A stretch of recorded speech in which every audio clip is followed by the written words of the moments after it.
నమస్తే, welcome to RTV. నేను చంద్రశేఖర్. ప్రస్తుతం మనం కోరుట్లలో ఉన్నాం. భూమి కోసం, భుక్తి కోసం, పేద ప్రజల విముక్తి కోసం అంటూ పిడికిలి బిగించి ఎంతోమంది అడవిలోకి వెళ్ళారు, మావోయిస్టు ఉద్యమంలోకి వెళ్ళారు. అప్పటి పీపుల్స్ వార్ గ్రూప్ మావోయిస్టుగా మారిన తర్వాత అనేక పరిణామాలు చోటు చేసుకున్నాయి. ఇటీవల కాలంలో కేంద్ర ప్రభుత్వం ఆపరేషన్ కగార్ పేరుతో మావోయిస్టులను నిర్మూలన చేయడమే లక్ష్యంగా ముందుకెళ్తున్నది. ఛత్తీస్గఢ్, బస్తర్ ప్రాంతం అంతా కూడా జల్లెడబడుతుంది. పదుల సంఖ్యలో ఎన్కౌంటర్లో మృతి చెందుతున్నటువంటి పరిస్థితి, వందల సంఖ్యలో లొంగిపోతున్నారు. అలా లొంగిపోయిన వారిలో కొరుట్ల ప్రాంతానికి చెందినటువంటి గంబాలమ్మ అలియాస్ వసంత లొంగిపోవడం జరిగింది. ప్రస్తుతం వారితో మనం ఉన్నాం. వారి అభిప్రాయాన్ని కనుక్కునే ప్రయత్నం చేద్దాం. ఏంటమ్మా, ఎట్లా ఉన్నారు? ఎన్ని రోజులు, ఎన్ని సంవత్సరాలు, ఎప్పుడు వెళ్ళారు మీరు? ఏ సంవత్సరంలో పోయినరు మీరు? సంవత్సరం గుర్తులేదు. అంటే మీకు చిన్నప్పుడే పెళ్ళైంది కదా? చిన్నప్పుడే పెళ్ళైన తర్వాత మీకు పిల్లలు ఎందరు? ఒక్క బిడ్డ. అయితే ఆ పాపని ఇక్కడే వదిలేసిపోయినరా? అంటే భర్తతోనే పోయినరా మీరు? అంటే అప్పుడు మీకు ఏమైనా తెలుసా, ఎందుకు పోతున్నాం, ఎటు పోతున్నాం, ఏం చేయడానికి పోతున్నాం అనేది ఏమన్నా ఐడియా ఉండేనా? లేకుండే. మీకు ఏమైనా ట్రైనింగ్ ఇచ్చిండ్రా అక్కడ? మీ భర్త ఎప్పుడు చనిపోయినారు, ఎట్లా చనిపోయినారు? ఇక్కడ మధ్య మళ్ళా ఎన్కౌంటర్లో. ఆ ఎన్కౌంటర్ జరిగినప్పుడు భర్తతో పాటు మీరు కూడా ఉన్నారా? లేరు. భర్త పేరేంటి? రామరెడ్డి. చనిపోయిన తర్వాత అట్లనే కంటిన్యూ అయిందా మీరు ఉద్యమం? ఛత్తీస్గఢ్ ప్రాంతానికి ఎప్పుడు వెళ్ళి మీరు? నేను ఇక్కడ నుంచి ఛత్తీస్గఢ్కి. అక్కడ ఎట్లా ఉంది పరిస్థితి? అక్కడ దండకారణ్యంలో ఇటీవల కాలంలో అనేక మార్పులు జరుగుతున్నాయి కదా. అంటే మీరు ఏ కార్డర్లో పనిచేసిండ్రు అక్కడ? మేము ఉత్తర బస్తర్. అక్కడ ఉత్తర బస్తర్లో చేశారు. మీ కళ్ళ ముందట ఎంతోమంది ఎన్కౌంటర్లలో ప్రాణాలు పోయినాయి, కోల్పోయారు, అనేక మార్పులు జరిగినాయి. అంతకుముందు ఉన్నటువంటి బస్తర్కి ఇప్పటికి ఉన్నటువంటి బస్తర్కి తేడా ఏమైనా గమనించారా? ముందు బాగానే.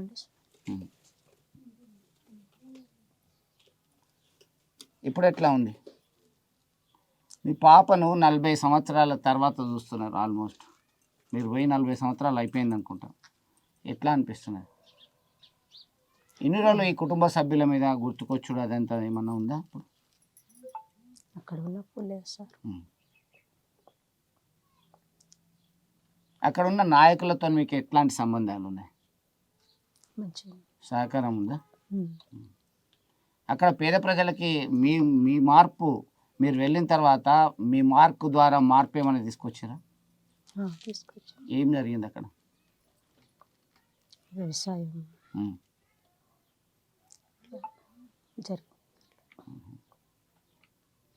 ఎట్లా మీకు ప్రభుత్వం కూడా రివార్డ్ ఇచ్చింది కదా, ఒక 8 లక్షలు ఛత్తీస్గఢ్ వాళ్ళు, మన రాష్ట్ర ప్రభుత్వం కూడా 5 లక్షల దాకా ఇస్తామని అనుకున్నారు. ఆ ప్రాసెస్ స్టార్ట్ అయిందా? ఏమన్నా ఆధార్ కార్డు కొరకు ఏమైనా ప్రయత్నాలు మొదలైనాయా? ఇంకా కాలేదు సార్. మీరు ఎలాంటి అనారోగ్యంతో ఇబ్బంది పడుతున్నారు? ఆరోగ్య సమస్యలు ఏమున్నాయి మీకు? ఇప్పుడు మలేరియా జ్వరం, షుగరు, ఇట్లాంటివి ఆరోగ్యాలు. అంటే మీరు ఏం చెప్పదలుచుకున్నారు? ఇప్పుడు మీరు ఇంతకాలం పనిచేసినారు, అజ్ఞాతవాసంలో ఉన్నారు, అయిన వాళ్ళందరినీ కూడా వదిలిపోయినారు.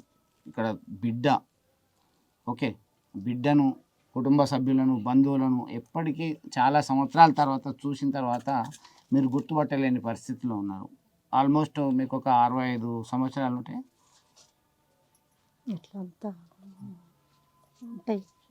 ఇప్పుడు చాలామంది అక్కడ పనిచేస్తున్న వాళ్ళకి ఒక ఐడియా ఉందా? ఏం చేస్తున్నాం మనం, ఎందుకు చేస్తున్నాం, ఎవరి కొరకు చేస్తున్నాం అనేటువంటి ఆలోచనతో చేస్తున్నాం. ప్రజల కొరకు చేస్తున్నారు. ప్రజల కొరకు ప్రాణాలైన ఫలంగా పెట్టి చేస్తున్నారు.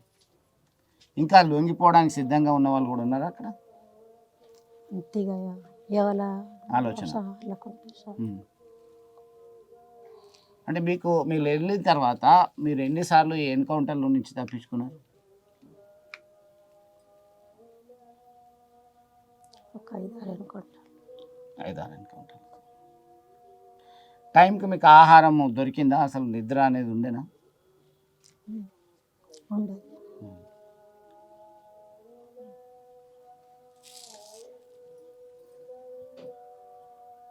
సో ప్రభుత్వానికి మీరు అప్పీల్ చేసుకున్నారా నేను లొంగిపోతా అని? అప్పీల్ చేసిన లొంగిపోయింది సార్. లొంగిపోయారు. మీతో పాటు ఎంతమంది లొంగిపోయారు? ఒక 7-8 మంది. 7-8 మంది లొంగిపోయారు. ప్రస్తుతం మీ బిడ్డతోనే ఉందాం అనుకుంటున్నారు? మా బిడ్డతో. ఏమనిపిస్తుంది ఈ శేష జీవితం? అంటే ఇంతకాలం మీరు ప్రజల కొరకి, ప్రజల్లో మార్పు కొరకి, వాళ్ళ మంచి కొరకు పనిచేసినాం అనుకుంటున్నారు కదా. ఇప్పుడు కుటుంబ సభ్యులు వీళ్ళందరితోని అనారోగ్య కారణాల వల్ల వచ్చి వీళ్ళతో ఉందాం శేష జీవితం అనుకుంటున్నారు. బిడ్డతో. భర్త అడుగుజాడల్లో తాను విప్లవ బాట పట్టింది, ప్రజల్లో ఏదైనా చేద్దాం ప్రజల కొరకు అనేటువంటి ఉద్దేశంతో వెళ్ళినటువంటి తరుణంలో అనేక ఆటుపోట్లను ఎదుర్కొన్నారు. 5-6 ఎన్కౌంటర్ల నుంచి కూడా ప్రాణాలు కాపాడుకొని బతికి బయటపడ్డారు. అలాగే అనేక ఇబ్బందులు, ఉత్థాన పతాలు అన్నీ కూడా ఉద్యమంలో చూసినటువంటి పరిస్థితి. అయితే అనారోగ్య పరిస్థితులు కావచ్చు, ఇతరత్ర కారణాలు కావచ్చు, మలేరియా ఇతరత్ర జబ్బులు వెంటాడుతున్నాయి. వీరితో పాటు ఒక 7-8 మంది లొంగిపోయారు. సరిగా ఎక్స్ప్రెస్ చేసేటువంటి పరిస్థితిలో కూడా లేనటువంటి పరిస్థితిని మనం గమనిస్తున్నాం. కుటుంబ సభ్యులు, బంధువులు అందరూ వచ్చిన తర్వాత ఒక్కసారి భావోద్వేగానికి గురైనటువంటి పరిస్థితి. చాలామందిని గుర్తుపట్టలేనటువంటి పరిస్థితి. చిన్నప్పుడే పాపను వదిలి ఉద్యమంలోకి వెళ్ళినటువంటి పరిస్థితి. కేవలం వీరొక్కరిదే కాదు, చాలామంది ఇలాంటి కండిషన్ని ఎదుర్కొంటున్నారు. ఇప్పటికీ దండకారణ్యము ఇతర ప్రాంతాల్లో విప్లవ బాటల్లోనే పయనిస్తున్నారు. సాధ్యమైనంత వరకు అక్కడే ఉండేటువంటి పరిస్థితి కనబడుతుంది. మిగతా కుటుంబ సభ్యుల గురించి కూడా మనం వాళ్ళ అభిప్రాయాలు తెలుసుకుందాం ఒకసారి. మావోయిస్టు ఉద్యమం పేరిట అజ్ఞాతంలోకి వెళ్ళినటువంటి తల్లి ఎట్లా ఉంటుందో తెలియనటువంటి పరిస్థితి. తల్లితో అనుబంధము అసలే లేదు. చిన్నప్పుడే తల్లి బిడ్డలు వేరయ్యారు. అయితే దాదాపు 40 సంవత్సరాల తర్వాత ఒకరినొకరు కలుసుకున్నటువంటి పరిస్థితి. వసంత మావోయిస్టు కీలక నేత వసంత లొంగిపోయిన తర్వాత కూతుర్ని కలుసుకుంది. కూతురు భవాని మనతో ఉన్నారు. అమ్మ చెప్పండి, ఎట్లా అనిపిస్తున్నది? దాదాపు చిన్నప్పుడే మీరు తల్లి ఎట్లా ఉంటుందో తెలియని పరిస్థితి, అజ్ఞాతంలోకి వెళ్ళిపోయారు. మీరు ఇన్ని సంవత్సరాల గ్యాప్ తర్వాత వచ్చింది కదా, మీ గురించి చెప్పండి. మీరు ఎక్కడ పెరిగారు, ఏం చదువుకున్నారు, ఇప్పుడు ఎట్లా ఉన్నారు, ఏంటి, ఎట్లా అనిపిస్తుంది? నా పేరు భవాని. నాకు తల్లిదండ్రులు అంటే నన్ను పెంచిన వాళ్ళే తల్లిదండ్రులు అని ఇన్ని రోజులు అనుకున్నాను నేను. నాకు తెలియదు నాకు అసలు. తర్వాత చాలా రోజుల తర్వాత మా నాన్న ఎప్పుడైతే ఎన్కౌంటర్ జరిగిందో దాని తర్వాత నన్ను పెంచుకున్న తండ్రి కూడా చనిపోయిండు. దానికి ముందు ఆ గ్యాప్లో నాకు ఈ విషయం తెలిసింది. అప్పుడు తెలిసింది, కాకపోతే నేను ఎప్పుడు కలవలేదు.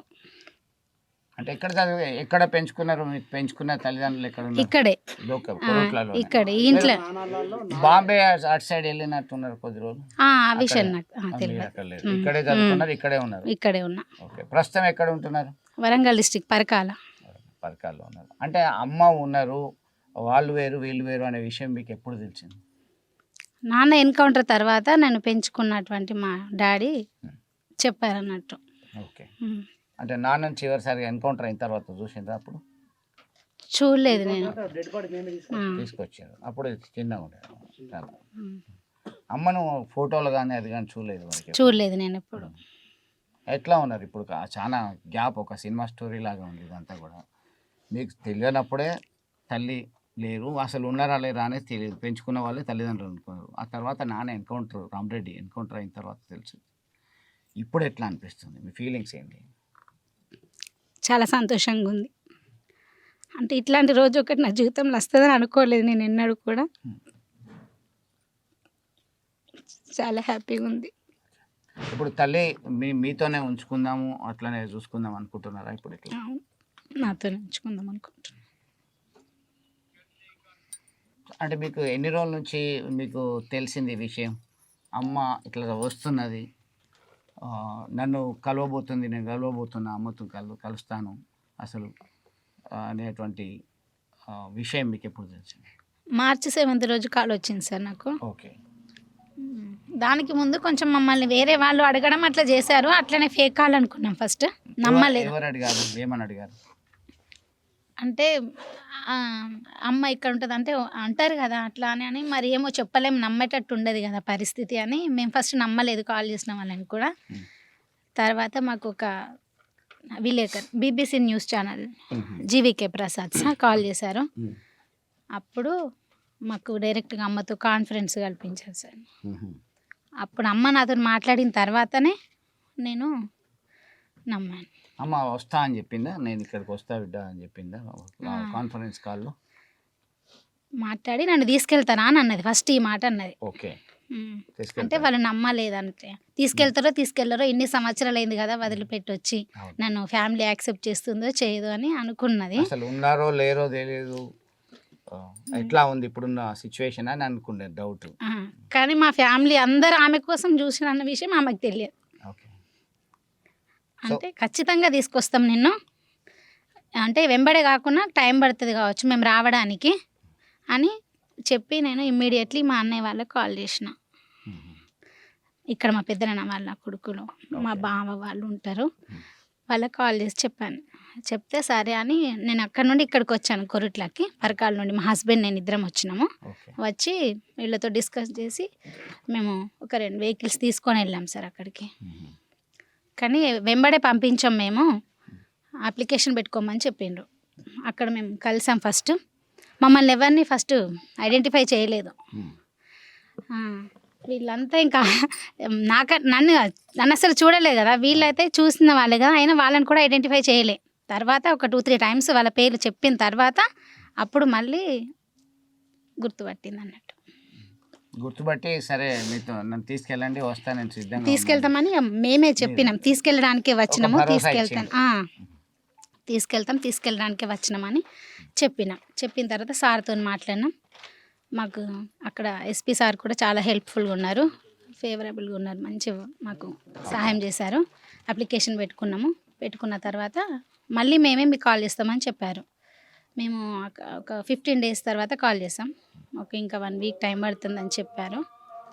మళ్ళీ ఆ వీక్ డేస్లోనే మాకు కరెక్ట్ 1 monthకి మళ్ళీ కాల్ వచ్చింది సార్. ఓకే. వెళ్ళి ఇక తీసుకెళ్ళండి అని చెప్పారు. అంతే ఇక ఒక లెటర్ ఇచ్చారు, సరెండర్ అయిన లెటర్ ఇచ్చారు అంతే.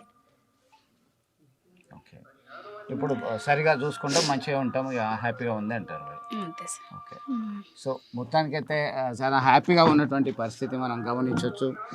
ఎవరైతే వాళ్ళ కొడుకు అవుతాడో ఆ కొడుకు మనతో ఉన్నారు. వాళ్ళకి సంబంధించి అంత యాక్టివిటీస్ అన్నీ కూడా తీసుకురావడం, 2 సార్లు కాంకేర్ ప్రాంతానికి వెళ్ళినటువంటి వ్యక్తి కృష్ణప్రసాద్ ఉన్నారు. కృష్ణప్రసాద్, అసలు ఏం జరిగింది ముందు నుంచి కూడా చెప్పండి, ఎందుకంటే వారు సరిగా కమ్యూనికేట్ చేయలేకపోతున్నారు, వాయిస్ కూడా సరిగా వస్తలేదు, ఎక్స్ప్రెస్ చేస్తలేరు. ఇప్పటి నుంచి ఎట్లా ఇంతకుముందు ఉన్నారో ఆ భావోద్వేగాల నుంచి బయటకు వచ్చినటువంటి పరిస్థితి మనకు కనబడట్లేదు. మీరేమనుకుంటున్నారు, ఎట్లా ఉంది అసలు పరిస్థితి ఏంది అసలు? సార్ క్లియర్గా చెప్పాలంటే మా తాత నాన్నమ్మకు మా నాన్నలు 5 సంతానం, 2 మేనత్తలు. ఓకే. మా నాన్న రెండో ఆయన, ఈయన రామరెడ్డి నాన్న లాస్ట్ చివరి ఆయన భార్యనే చిన్నమ్మ వసంత. అయితే నాకు తెలిసి ఏంటంటే వీళ్ళది మా నాన్న వాళ్ళు చెప్తుండేదంటే చిన్నప్పటి పెళ్ళి వీళ్ళది, చైల్డ్ మ్యారేజ్ అయితే అప్పుడు ఆమె అక్కడే ఉండేది. మా చిన్నాన్న ఇక్కడ మన అంబేద్కర్ నగర్ గవర్నమెంట్ స్కూల్లో అటెండర్గా చేసేది రామరెడ్డి గారు. గవర్నమెంట్ స్కూల్ అటెండర్గా చేస్తుండే. అప్పుడు మేము ఇందులో 3rd class చదువుతున్నప్పుడే ఆయన అప్పుడు వెళ్ళిపోయిండు. అసలు అప్పుడు ఈ పీపుల్స్ వార్ అంటే ఏంటిది అనేటువంటిది కూడా తెలియనిటువంటి పరిస్థితి. అప్పుడు ఈయన ఎటువైండు ఏంది అని తల్లిదండ్రి ఏడ్చి తర్వాత గీదో పార్టీ ఆట, నక్సలైట్లాట, అన్నలాట అని అప్పుడు వీళ్ళకి తెలిసింది. అయితే మేమైతే చిన్నపిల్లలమే. తర్వాత సార్ ఏమైందంటే అప్పుడు వెళ్ళిపోయిన ఆయన నేను 7th 8th క్లాస్లో ఉన్నప్పుడు ఇక్కడ కోనాపూర్లో అరెస్ట్ అయ్యిండు. కోనాపూర్లో అరెస్ట్ అయిన తర్వాత పసుల రామరెడ్డి అలియాస్ నరసింహారెడ్డి అలియాస్ వినోద్ అనే పేరట అప్పుడు ఆయన ఇక్కడ పనిచేస్తూ అరెస్ట్ అయ్యిండు. అరెస్ట్ అయినప్పుడు మా తాతయ్య, నానమ్మ, మా నాన్నలు ఆయనకు బెయిల్ ఇచ్చి ఆయనను ఇంటికి తీసుకొచ్చారు. ఇంటికి తీసుకొచ్చిన తర్వాత అప్పుడు ఈమె అప్పటికి ఎదిగిందట. ఇక మాకు మేము చిన్నప్పటి నుంచి మేము కూడా చూడలే. ఆమె అక్కడే తల్లిగారి ఇంటికాడ ఉండే. తల్లిగారి ఇంటికాడ వాళ్ళ అమ్మ నాన్న పెట్టుకున్న పేరు గాంబాలు, ఒక గ్రామ దేవత పేరు. వీళ్ళు 3 అక్క చెల్లెలు, కతలాపూర్ మండలం సిరికొండ. ఓకే. వాళ్ళ సోయాన వాళ్ళ అన్న, 3 అక్క చెల్లెళ్ళు, ఈ అమ్మ రెండో ఆమె. అయితే సో అప్పుడు చిన్నాన్న అరెస్ట్ తర్వాత బెయిల్ మీద ఇంటికి తీసుకొచ్చిన తర్వాత మా తాత నానమ్మ వాళ్ళు ఏం చేసిండ్రంటే తోలుకొచ్చిండ్రు ఆమెను. ఇట్లన్నా కానీ ఇక్కడ ఇంటికాడ ఉండిపోతాడేమో అని చెప్పి ఆమె ఎదిగింది. అప్పటికి తోలుకొస్తే అప్పుడు మేము చిన్నపిల్లలమే. ఒక సంవత్సరం ఉన్నాడు అన్న. అప్పుడు సంవత్సరం తర్వాత మళ్ళీ ఆయన వెళ్ళిపోయాడు. మళ్ళీ వెళ్ళిపోయిన తర్వాత ఈమె కొద్ది రోజులు ఇక్కడనే జీవించింది, మా అందరి మధ్యలోనే ఉన్నది. తర్వాత ఆమె కూడా వెళ్ళిపోయింది. ఆమె వెళ్ళిపోతే మా వాళ్ళు ఏమనుకున్నారంటే మరి అమ్మగారి ఇంటికి వెళ్ళిందేమని అనుకున్నారు. తర్వాత అక్కడికి పోయి తెలిస్తే లేదు అంటే లేదని మరి ఆమె కూడా వెళ్ళిపోయిందని అనుకున్నారు. తర్వాత ఏమైందంటే ఈమె పోయిన తర్వాత ఇక ఆయన బాటని నేను పోతా అని చెప్పి ఈమె వెళ్ళిపోయిన తర్వాత మాకు ఏమి కలవాలి, ఆయన కలవాలి, ఇక ఇద్దరు కూడా అటే ఉండిపోయారు. 1985లో ఈమె అఫ్ఘానింగ్ వెళ్ళిపోయింది. వస్తూ పోతుండేది కానీ వెళ్ళిపోయింది. అప్పుడు వెళ్ళిపోయిన తర్వాత అప్పుడు ఈమెకు ఈ అమ్మాయి పుట్టిందంట. మా 4వ నాయన పసల సాయిబాబా అని, అప్పుడు ఆయన ఎస్ఆర్ఆర్లో డిగ్రీ BA కంప్లీట్ అయింది. ఆయనకు హైట్ పర్సనాలిటీ బాగుంటాడు, ఇట్లా ఆజాన్ బావుడు. ఆయనకు ఎస్ఐ జాబ్ వచ్చింది. అప్పుడు ఎస్ఐ జాబ్ వచ్చిన తర్వాత ఈ రామరెడ్డి నాన్న పిలుచుకొని ఆయనకు చెప్పిండట, అన్న నేనేమో ఇందులో ఉన్నా, నువ్వు ఎస్ఐగా పోతే బాగుండదు, నువ్వు మానుకో అంటే, నేను ఇంత కష్టపడి చదువుకున్నా ఎస్ఐ ఉద్యోగం చేయడానికి పట్టుదలతోటి, నువ్వు నన్ను ఎందుకు మానుకోమంటున్నావు అంటే, లేదన్న మా బాట వేరు. సొంత అన్న, మా 4వ నాయన సాయిబాబా అంటే ఎస్ఐగా అన్ననే, సొంత అన్ననే. సబ్ ఇన్స్పెక్టర్గా సెలెక్ట్ అయినరు. అయిన తర్వాత ఆయనకు తెలిసిన తర్వాత పిలిపించుకొని, వద్దా అన్న మీరు నౌకరీ ఇది చెయ్యకండి, మాకు అగెనిస్ట్ అవుతుంది అని చెప్పి ఈయనను మానిపించిండట. ఆయన ఆ రోజులలో BA కంప్లీట్ అయ్యి నౌకరీ తెచ్చుకున్నాక నన్ను మానిపించడానికి మానసికంగా కుంగిపోయి కొంచెం ఆయన ఇదైపోయింది, ఇబ్బంది. ఆయన భార్యను తీసుకొని బాంబే వెళ్ళిపోయారు. అక్కడే ప్రైవేటు కంపెనీలో జాబ్ చేసుకుంటూ అక్కడ ఉంటుంటే వీళ్ళకి సంతానమైనటువంటి అమ్మాయిని భవానిని అక్కడ వాళ్ళకు ఎక్కడో ఒక దత్తత తీసుకున్నట్టు, మా పేరు చెప్పకండి మీరే పెంచుకొని పోషించుకోండి అని చెప్పి ఈ 4వ నాయన సాయిబాబాకు అప్పచెప్పి వాళ్ళు వెళ్ళిపోయినారు. ఆ విషయం మాకు వీళ్ళు కూడా చెప్పలేదు, మా 4వ నాయన కూడా. మరి మా ఇంటికి వచ్చిండ్రు, మా తాత అడిగిండు ఈ అమ్మాయి ఎవరు అని అంటే, ఆయనకు సంతానం లేకుండే. ఈ అమ్మాయి ఎవరు అని అంటే, మేము అక్కడ కొనుక్కున్నాం, మాకు సంతానం లేదు కాబట్టి మేము కొనుక్కున్నాము పోషించుకోవడానికి అన్నారు. మా అందరికీ అట్లనే తెలిసి ఇక అక్కడ లెటర్ కూడా వాళ్ళు ఎక్కడో కొనుక్కున్నట్టే తెచ్చుకున్నారు. అట్లనే అనుకున్నాం అందరం కూడా. సరే సంతానం లేదు కొనుకొచ్చుకున్నారు. 2000లో మా రామరెడ్డి నాన్నది ఇక్కడ సిరిసిల్ల మధ్యమలలో ఎన్కౌంటర్ అయింది. 2000 సెప్టెంబర్లో ఎన్కౌంటర్ అయినప్పుడు పోలీసు వారు, లోకల్ పోలీసు మాకు సిఐ గారు వచ్చి ఇట్లా రామరెడ్డి అలియాసు ఇట్లా వినోద్ ఇట్లా ఎన్కౌంటర్ అయిందంటే మా వాళ్ళు నమ్మలే. మరి ఏమో మరి మాకు తెలియదు, మరి ఆయన నుంచి మాకేం పోయిండునప్పటి నుంచి మాకు ఆయనతో సంబంధాలు లేవు కాబట్టి మాకు ఆయన ఇక్కడ ఉండా లేదా కూడా తెలియదు అంటే, మాకు ప్రభుత్వం నుంచి తెలిసింది కాబట్టి మీరు రండి అంటే వాళ్ళు మమ్మల్ని తీసుకెళ్ళారు. మేము పోయినాం అక్కడికి. మేము పోయేసరికి ఆ డెడ్ బాడీలు ట్రాక్టర్ల నుండి తీసుకుంటూ బయట వారేస్తారు. అప్పటికి వాళ్ళ యూనిఫామ్లో ఉన్నాడు ఆయన. మేము స్వయంగా వెళ్ళినాం. అయితే మేము గుర్తుపట్టలేకపోయినాం, ఎందుకంటే ఆ ఎన్కౌంటర్లో అంత చిందరవందర అంత బాడీ అంతా ఇట్లా ఏర్పాటు చేయలేని పరిస్థితి లోపల అన్ని బుల్లెట్ల ఇది ఉన్నాయి కాబట్టి ఆయన ఏర్పాటు స్వయంగా మేమంటే ఏర్పాటు మా నాన్నలు వీళ్ళు తోడబుట్టిన తమ్ముడే కదా, వాళ్ళు కూడా మావాడు కాదు అని అన్నారు. పోలీసు వారు చెప్పారు లేదండి మీవాడే అంటే కూడా మావాడు కాదు, మేమైతే మావాడైతే మేము ఎవరినో తీసుకుపోయి మేము ఎందుకు దానం చేసుకోవాలి, మావాడు కాదని అన్ని మేము మరలి వచ్చినాం. రైట్. ఇప్పుడు మీ చిన్నమ్మ లొంగిపోతుంది అన్నటువంటి విషయం మీకు ఎప్పుడు తెలిసింది, ఎవరు చెప్పారు, మీ ప్రస్థానం ఎట్లా వెళ్ళారు, ఎన్నిసార్లు అక్కడ కాంకేర్ వెళ్ళారు, అక్కడ అధికారులు ఎట్లా సహకరించారు, ఎట్లా తీసుకొచ్చారు? మాకు సార్ మాకు లొంగిపోతుంది అన్న విషయం మాకు తెలియదు, ఆమె ఉన్నదన్న విషయం కూడా తెలియదు. ఓకే. కాకపోతే ఆమె కాంకేర్లో లొంగిపోయినట్టు అక్కడ ఏబిఎన్ ప్రసాద్ ఢిల్లీ రిపోర్టరు ఎడిటర్ జీవికే ప్రసాద్ వారికి వీళ్ళు కాంకేరు గవర్నమెంటు ప్రెస్ నోటు పంపిస్తే వీళ్ళు ఆమె అని ఇక్కడ వాళ్ళ పరిచయస్తులకు లొంగిపోయిన మాజీలకు ఆయన ఇంటిమేషన్ ఇచ్చి ఆ ఫలానా మనిషి వాళ్ళ ఇంటోళ్ళు ఎవరన్నా ఉంటే వాళ్ళకి ఇంటిమేషన్ ఇవ్వండి, ఆమె అక్కడ సరెండర్ అయింది తీసుకుపోవడానికి ఇంటిమేషన్ ఇవ్వండి అంటే అట్లా ఆయన ద్వారా వచ్చిన తర్వాత మా చెల్లెకి ఫోన్ చేసిండట. చెల్లెకి ఫోన్ చేస్తే ఆమె కూడా నమ్మపోతే కాన్ఫరెన్స్ లైన్ కల్పించి ఆమెతో ఎస్పీ గారితో మాట్లాడించినాక అప్పుడు సరే అనుకున్నాక మాకు ఫోన్ చేసింది. ఆమె ఫోన్ చేసి అన్నయ్య గిట్లా బావ గిట్లా అని మాకు చెప్పినాక సరే అమ్మ నువ్వు ఫస్ట్ ఇక్కడికి రా అనుకున్నాక మళ్ళీ మేము ఆమెతో కన్ఫామ్గా ఓకే సరెండర్ అయింది అనుకున్నాక మేము 2 వెహికల్ తీసుకొని వెళ్ళడం జరిగింది. అక్కడ ఎస్పీ గారు చాలా ఒక దేవుడు లాంటి మనిషి. నిజంగా మీ ప్రెస్ పరంగా కూడా నేను 2 చేతులెత్తి దండం పెడుతున్నా ఆయనకు. ఇందిరా కళ్యాణ్ ఎలిసెలా ఎస్పీ గారు మన విజయవాడనంట. మేము ఆంధ్ర వాళ్ళం అనేసరికి బాగా గౌరవంగా ఇంకా మమ్మల్ని కూర్చోబెట్టి మాట్లాడి, సరే ఇప్పుడు సరెండర్ అయింది మీరు తీసుకెళ్తారా అంటే, అవును సార్ తీసుకెళ్తామని అంటే, బిడ్డను అడిగిండు మరి అమ్మ నువ్వు పోషించుకుంటావా తీసుకుంటే, అవునా అంటే మరి ఒక లెటర్ రాసియండి అని అన్న తర్వాత ఆమె నేను తీసుకొని పోయి మా అమ్మని పోషించుకుంటా అన్నాక లెటర్ రాసి ఇచ్చింది. దాన్ని నేను గవర్నమెంట్కు ఫార్వర్డ్ చేస్తా. ప్రభుత్వం నుంచి మీకు ఇంటిమేషన్ వచ్చిన తర్వాత సరే అనుకున్నాక మీకు ఫోన్ చేస్తామంటే దరిదాపు ఒక 1 మంత్కు మళ్ళీ మాకు గవర్నమెంట్ నుంచి పర్మిషన్ వచ్చింది. ఆమెను తీసుకెళ్ళండి అన్నాక మళ్ళీ మొన్న పోయినాం సార్, ఒక 2-3 డేస్ బిఫోర్.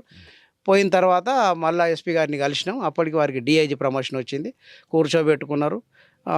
మాట్లాడిన తర్వాత సరే ఆమెను మరి తీసుకెళ్ళచ్చు, ఫార్మాలిటీస్ అన్ని కంప్లీట్ అయినాయి అన్నారు. అన్న తర్వాత నేను అడిగిన సార్ ఇప్పుడు రివార్డ్ ఇస్తా అన్నారు కదా, ఎంత ఇస్తున్నారు మాకు తెలియాలి సార్ కొంత అంటే, 8 లక్షలు ఇస్తున్నది గవర్నమెంట్ రివార్డ్ అన్నారు. మరి 8 lakhs అంటే సార్ ఓకే మరి అది మాకు ఆమెకు అకౌంట్ లేదు, ఆధార్ లేదు, ఇప్పుడు ఏ రూపకంగా ఇస్తారు అది అని నేను అడిగినాను.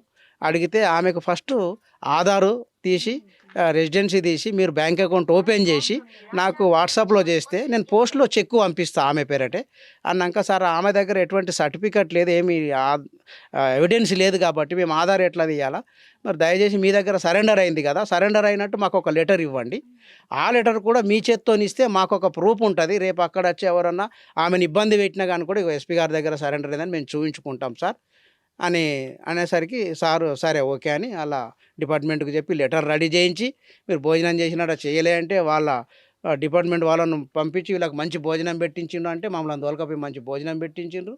మళ్ళీ వచ్చేసరికి లెటర్ రెడీ చేసిండ్రు. లెటర్ చేసిన సార్ లెటర్ మీ చేతుల మీద ఇవ్వండి సార్ అంటే వారి చేతుల మీదగానే చిన్నమ్మకు లెటర్ ఇచ్చిండ్రు సార్. అది తీసుకొని వచ్చినాం.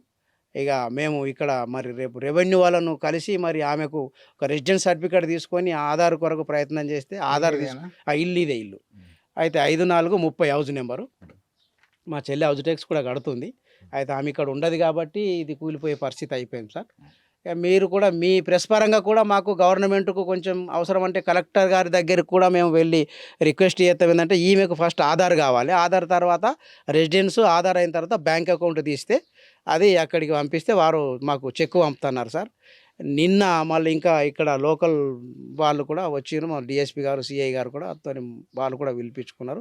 ప్రభుత్వం నుంచి ఏ సహాయం ఉన్నా మేము చేస్తామని మాట ఇచ్చాను సార్. ఇన్ని సంవత్సరాల తర్వాత మీ చిన్నమ్మ మీ దగ్గరకు వచ్చింది, మీరు ఎట్లా ఫీల్ అవుతున్నారు? మేము చాలా ఆనందంగా ఫీల్ అవుతున్నాం సార్. అసలు ఆమె బతికి ఉన్నదా లేదా, అప్పుడు చిన్నాన్న 2000 సెప్టెంబర్లో చనిపోయిండు రామరెడ్డి నాన్న.